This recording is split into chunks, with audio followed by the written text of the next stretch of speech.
Bonjour. Aujourd'hui, je vais revenir du côté de Ramesh Balsekar. J'ai fait plusieurs vidéos sur lui, enfin autour de son enseignement, si on veut l'appeler ainsi, ou de son message, ou de son témoignage. Et là, c'est d'un livre probablement épuisé, mais qui peut vraiment intéresser beaucoup de gens, évidemment en particulier ceux qui découvrent ou qui connaissent Ramesh. Voilà. Donc c'est ce livre-ci, Entretien sur l'illumination avec Ramesh Balsekar. Donc c'est recueilli et présenté par Madhukar Thompson, publié au Lotus d'Or. Alors, Madhukar Thompson a fait beaucoup de livres, notamment avec Ramesh, mais aussi avec Punja. Et voilà, il n'est plus de ce monde. Il a eu un accident de moto en Inde. Mais il a beaucoup fait pour faire connaître mieux et Punja et Ramesh. Merci à lui. Donc, des extraits assez courts. Madhukar. Que veut dire Nisargadatta Maharaj quand il parle de cela qui est antérieur à la conscience? Ramesh. Avant la conscience, il y a la source d'où est née la conscience, le sentiment de présence. Et cette source est une source unique. C'est pourquoi cette source ne peut pas se connaître elle-même. Madhukar. Mais pourquoi vouloir parler de quelque chose que nous ne pouvons même pas connaître?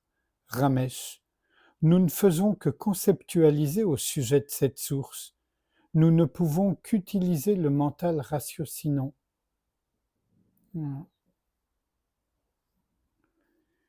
Madhukar. Qu'est-ce qui existe avant l'apparition de la notion je suis, la notion de présence? Ramesh. Prenons l'exemple du sommeil profond. Qui est conscient de quoi dans le sommeil profond? Madhukar. Il n'y a pas de conscience dans le sommeil profond. Ramesh. Exact. Il n'y a pas de conscience dans le sommeil profond. Le sommeil profond est l'image exacte de la source. Donc dans le sommeil profond, vous êtes la source. Vous êtes Dieu si vous préférez ce mot. Vous êtes la source. Et la source va connaître quoi? Tout ce qui est la source. Quelque chose vient de la source, mais la source ne peut pas connaître la source. Votre œil peut voir tous les objets, mais il ne peut pas se voir lui-même. Pour voir votre œil, vous devez vous placer devant un miroir. De même, la conscience a besoin d'un miroir pour se voir elle-même. Donc, pour être consciente d'elle-même, la conscience doit se voir à travers le miroir de la manifestation.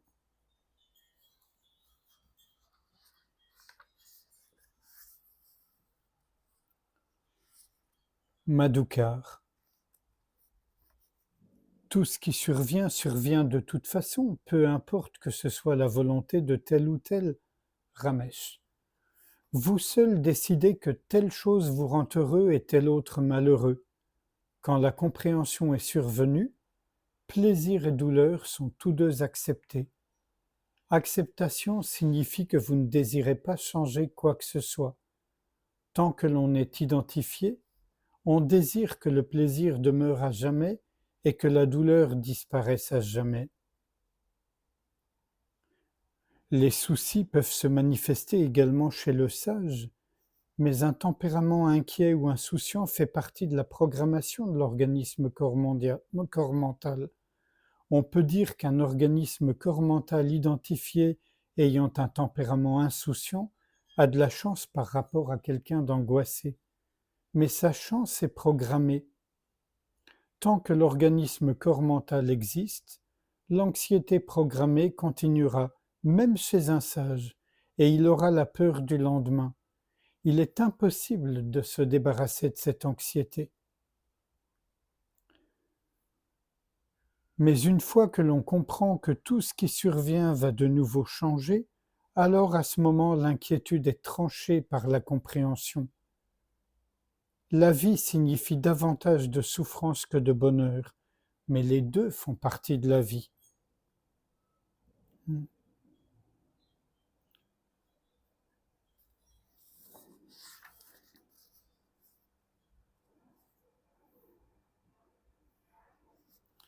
Ramesh, vous ne pouvez pas utiliser la compréhension intellectuelle comme un outil pour vous améliorer. Mais le mental se dit: je vais aller voir tel gourou, ce qu'il enseigne me plaît. Je vais donc utiliser cet enseignement pour devenir quelqu'un de meilleur. Cela ne fonctionne pas de cette façon. C'est pourquoi je dis que l'avant-dernière étape avant la venue de l'illumination est la totale acceptation du fait que l'illumination peut ne pas se produire dans cet organisme corps mental. Mais qui va s'en soucier? Comme je vous l'ai dit, quand l'illumination se produit, il n'y a personne pour en profiter. Aussi, le processus de l'illumination est un processus impersonnel.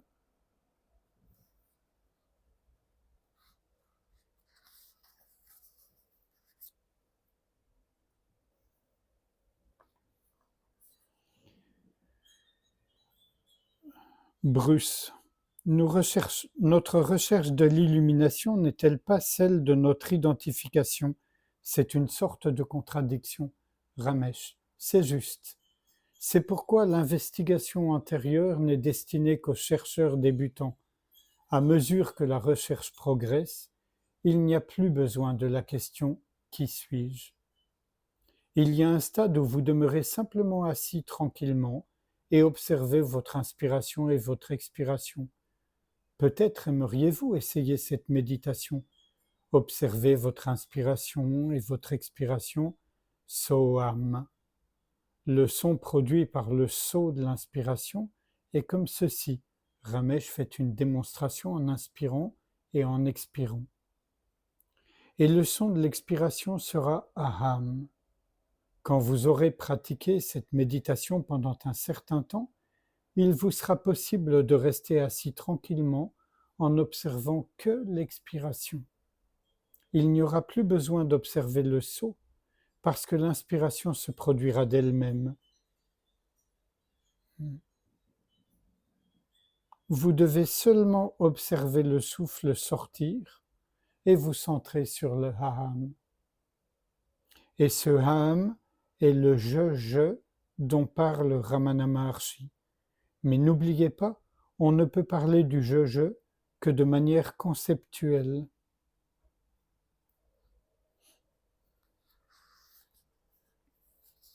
Un tout dernier extrait, il est encore question de Ramana Maharshi. Ramesh, Ramana Maharshi et d'autres maîtres disent « Soyez toujours dans le « je suis ». Qu'entendent-ils par là? Qui doit être dans le « je suis » Être dans le « je suis » signifie ne pas être dans le petit moi, dans l'identification à la personne.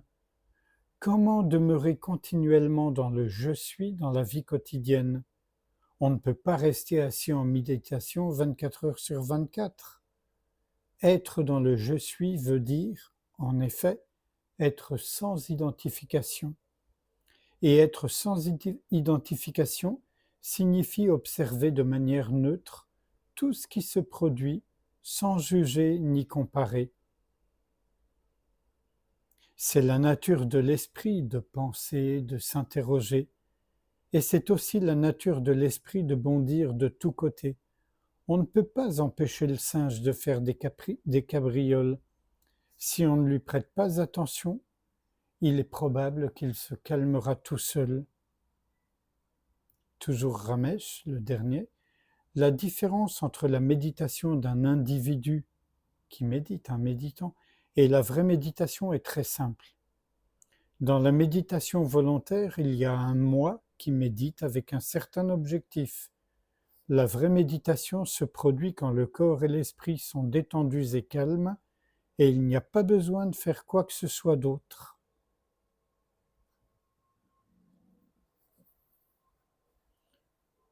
Entretien sur l'illumination, Ramesh Balsekar, le lotus d'or.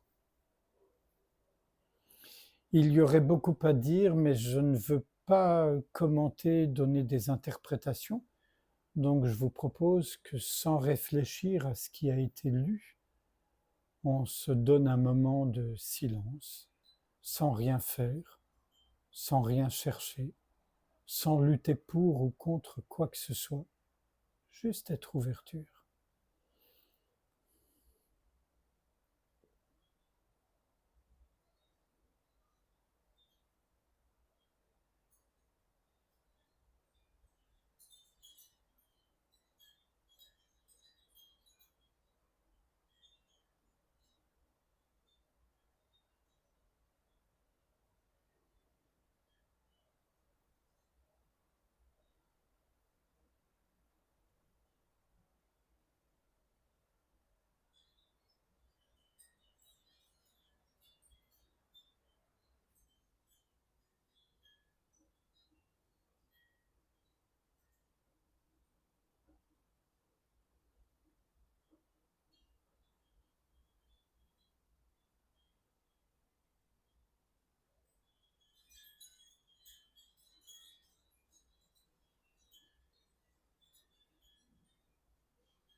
Merci, à bientôt.